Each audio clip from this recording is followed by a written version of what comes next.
Hello guys, and welcome back to another video. And today, we are in the Boeing 747. And, talking about why is the 747 being retired. I say the 747 will be retired around 2025 or something around there. Because, well, we have the a380 and it's coming to an end of that plane's life. I think only one airline flies them.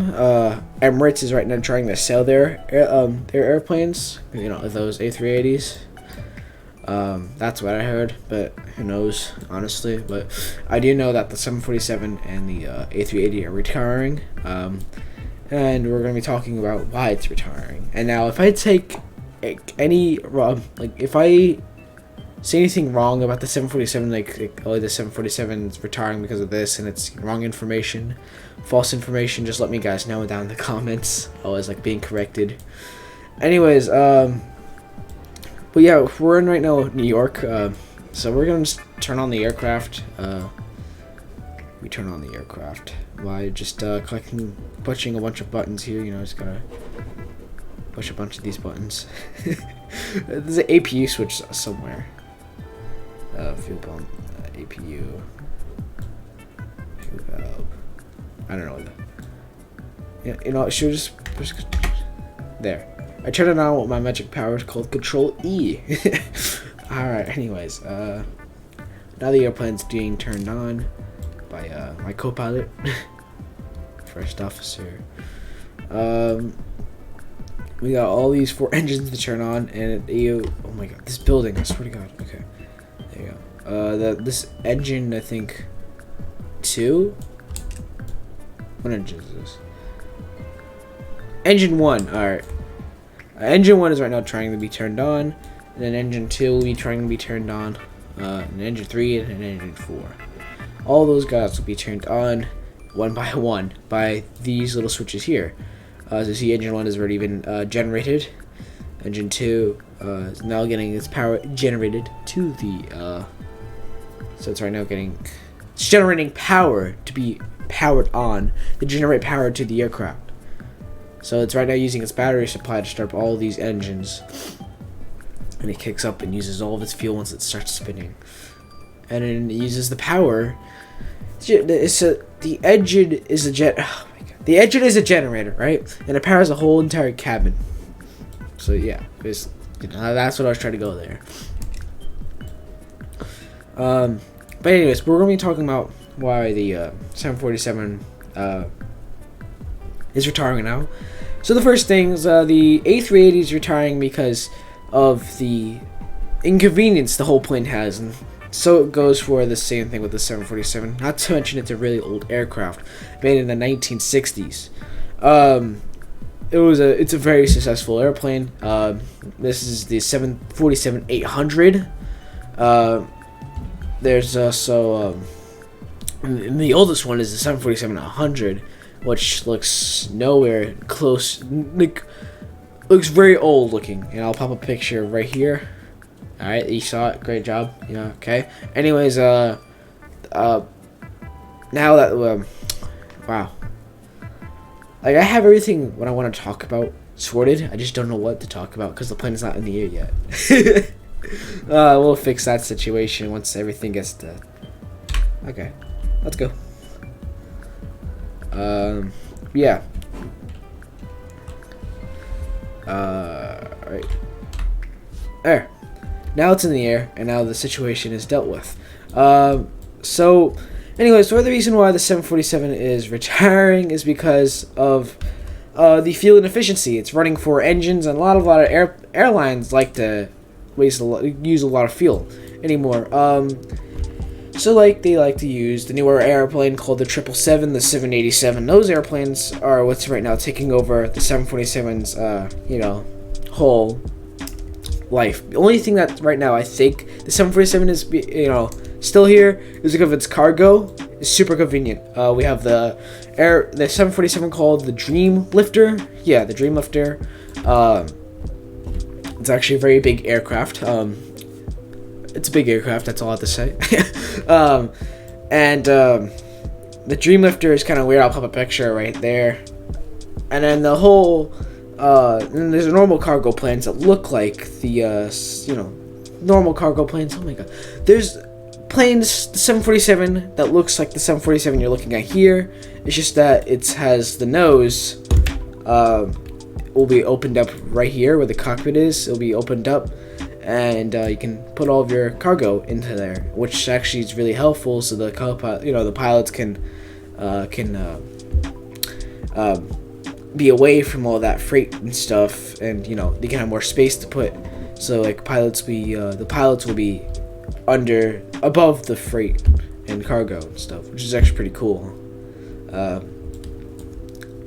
But another thing is a lot of these newer planes won't have as much won't carry as much passengers as the 747. But that's the problem. The 747 carries too much passengers, which was also another problem with the A380. It carried way too much passengers, and the problem was that the engines weren't too good, and it caused a lot more fuel to be needed. And the the A380 can go to only, I think, 300 or 800 airports out of 33,000 international airports, which actually is kind of sad. But the A380 never flew to America, which is very important because a lot of tourists like to go to America and visit and stuff like that. But the A380 cannot do that because of our bridges that we have. They were in two, and the A380 needed one here and one down there in order to get both of the level of passengers get out. Otherwise, it would be a very long time for all the passengers to get out in both levels if we only used one door. So that's another reason why the A380 did not come here. They retired. The problem with the 747, it can use one door because this level here, the second level, is not as much passengers because go through the whole fuselage. So it's okay, so, but it still carried a lot of passengers because the 777 is like this. The 747 sized, just without that second level. Now, what made it carry a lot of passengers is, let's say, I have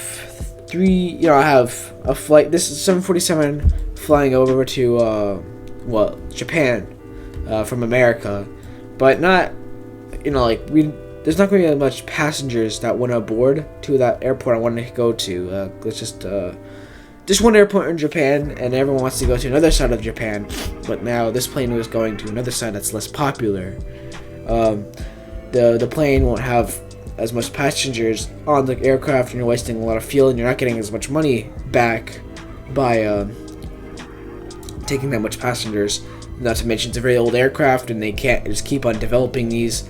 The four engines are using a lot of fuel, so it's more the environmental thing. But the A380 had more of inconvenience than anything else. Otherwise, the A380 would still be having a lot more airlines, like the Boeing 747. I mean, has Delta, United, and all American, all those nice airlines. Even like Lufthansa, I think, Swiss Air. I don't know. I think they got rid of their plane. I don't think they even had. I don't know. But other European airlines also had the 747, like British Airways and France or some Air France. Yes, Air France.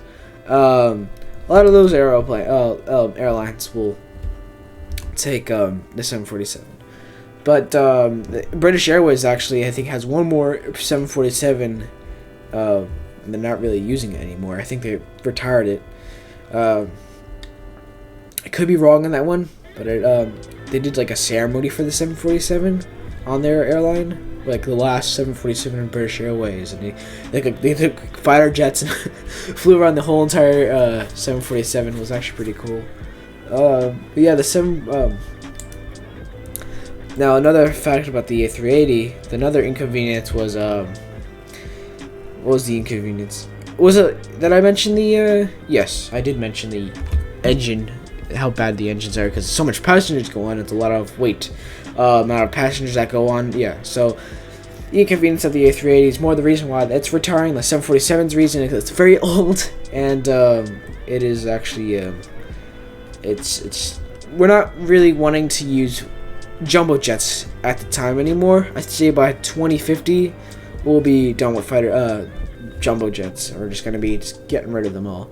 because we're gonna have 737s that can probably fly to like Europe, like across the world. We're gonna have like we're gonna have good technology, or who knows? We might even have like airplanes that look like this.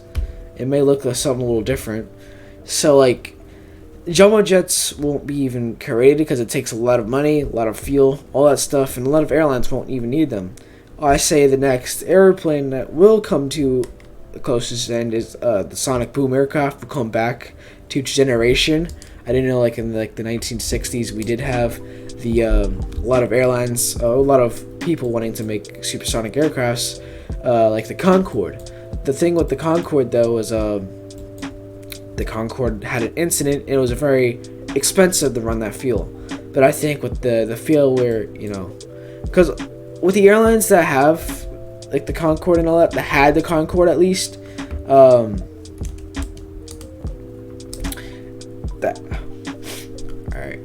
that had the Concorde had other planes to worry about. Well, now we're getting rid of all these jumbo jets and all that stuff.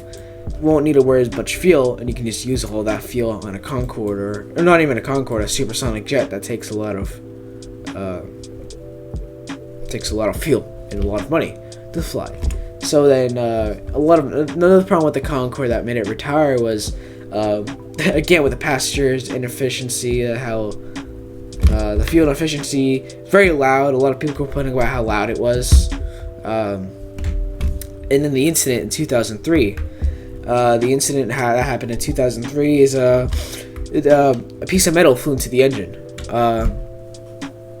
and it caused a fire, and it made the whole system just that made the whole Concorde just freak out and just crash, and it was a very sad incident that happened. But the Concorde was already coming to an end, and that crash just happened. They're like, okay, just get rid of all the Concordes. Like, we don't need them anymore. So supersonic jets came into retire because the Russian Concorde was also coming to retiring too, because it was very unsafe. We didn't have the technology at the time to make a supersonic jet. This idea is excellent, but the just how he built it wasn't exactly there yet. So yeah, the whole new I think sonic boom aircraft that we're building, United Airlines has bought 25 of them already. Seems like it's going to be a very expensive flight though, because the cabin is very luxurious. I've seen the floor plans of it, and it's very looks like it's going to be expensive. Like there's like TV screens on each chair, and the chairs are it's really comfortable looking. It's nowhere near like the Concorde. So it's going to be very futuristic. Anyways, back to the 747. The 747-800 is the last 747 of, to the newest, it's the modern air.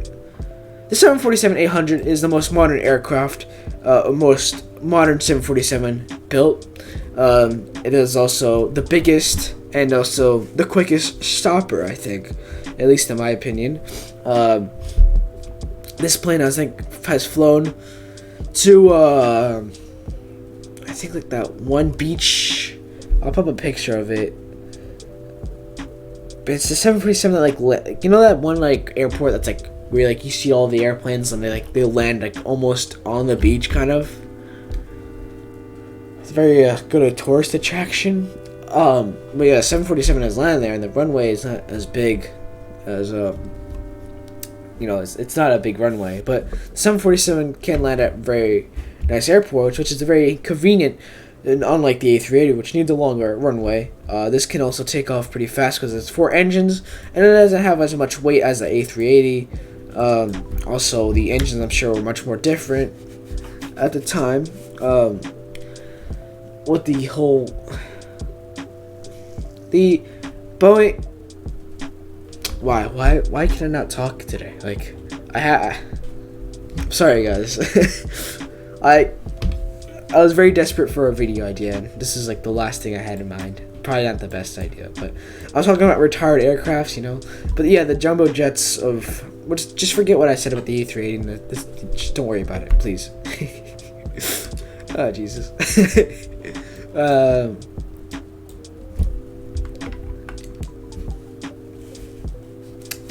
worry, the words will come back to my mouth and I'll speak. But meanwhile, we'll talk about how this landing will be. Yeah, so we'll talk about how this landing will be if the landing gear wants to retract. Another problem I found with the 747 is the control. The flaps come down really slowly too.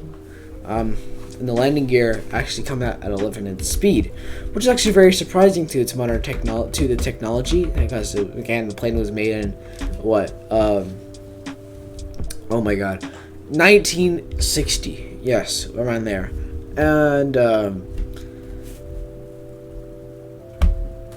with the technology having the landing gear, like knowing when it's over speed, because like I have the landing gear trying to retract and it's not retracting. The A320 would actually retract the landing gear anytime it wants. That's surprising, because they made a system where the plane will actually like stop at a certain time, like where this is like the max banking you can do in an A380. The 747 you can do a full like a barrel roll. So why is the landing gear not retracting? There we go. Jesus. Alright. A little bit of late. Jesus.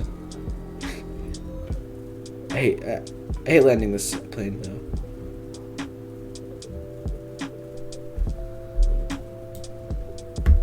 Butter though. Quite butter indeed. Or not. Tail strike. That's not butter. That's horrible. We just got ourselves a tail strike. And then a wing strike too. Jesus. This is a bad landing. I don't know what just happened there. Alright, anyways, now we're going to be talking about how fast the plane can land, where, like we just talked about. There you go. We just landed. It took a very long, took a very short time. We finally quit touching down at that one spot where my arrow is looking at, and here we are now. That's the length of the world's shortest airport, I think, right? A little bit longer, I think, right here to there. Who knows? 317 meters, the world's shortest airport. Anyways, we're not talking about the world's shortest airport right now. We're talking about the 747 retiring. Or more like the A380 and the Concorde and all those airplanes. Another plane that retired was the 757. Again, now it's a very old aircraft. But another thing I find weird is the 707. That is still flying, and that's one of the first ever Boeing planes to be made. Which I'm very shocked it's still flying when I'm guessing it's because of the engines and the convenience. The 737-200 is a very old aircraft too. But they fly that to this very day because of its convenience of its landing skills. It actually can land at dirt runways. Like Canada has a lot of dirt runways, and it's very hard for many airlines to land their planes because these engines are very expensive, and if rocks go into the engine is gone. Therefore, it takes a lot. You're gonna have to use all the passenger money that you just got from the passengers and put it all into that engine, and you still won't make it. You won't get all that money back. Still, you'll still have to. Yes, engines are very expensive, and that's what makes a lot of these aeroplanes expensive. Another thing with the 747, the 737-200 is the dirt runway. The engine has a very small like tube kind of, and very small barrels for like the rocks even fly into. And there's this thing called like the dirt runway kit it has on there. It's like a little like pipe that prevents like the rocks to hit it or something like that. It's very weird, but it allows the rocks not to go into the engine. Which obviously a lot of airplanes cannot do. So which makes the 737 very special, the 200 at least. And it's a very old aircraft. So like the 707, there must be a little sentimental value to it, or at least some good value to the aircraft to make it wanting to keep it. Yes, I did this very stupid incident where I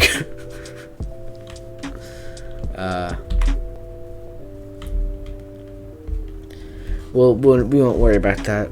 We don't even talk about that. Anyways, the 747.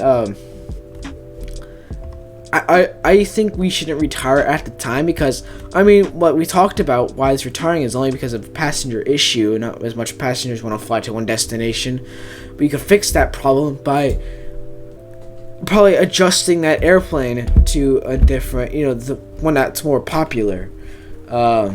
Instead of just, I'm sure a lot of airlines do that, but a lot of airlines, just, I guess, have another problem with it. Cargo is a very good thing. I mean, Amazon relies on those planes. And we also have the MD-11, which has like 3 engines. Also, I'm sure that's coming to retiring anytime soon, because we're trying to just keep 2 engines on an aircraft, not and be on that. I think that's what the environmental thing says for aviation or fuel. Again, we're getting rid of gas cars. I think in like 20, also in 2050. So get your Teslas, I guess. Oh, Jesus. So yeah, we're trying to really not pollute as much anymore, and these 747s and all that stuff, doing that is very, very hard. But I don't think you really have to worry about the 4 engines too much. I mean, just imagine the 2 other engines on the plane is not there, and then there won't be any problem. Yeah, so it is kind of disappointing that the 747 is coming to retire, but the A380, on the whole other hand, I'm glad it's kind of retiring, because it's a useless aircraft, to be honest with you. No offense to any of the 787 pilots.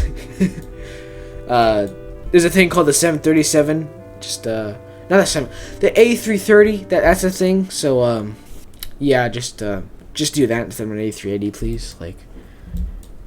You're wasting your time if you fly the A380. No offense again. Just saying. The A380 sucks, okay? Anyways, that's the end of this video. Make sure to like and subscribe, and I'll see you in the next one.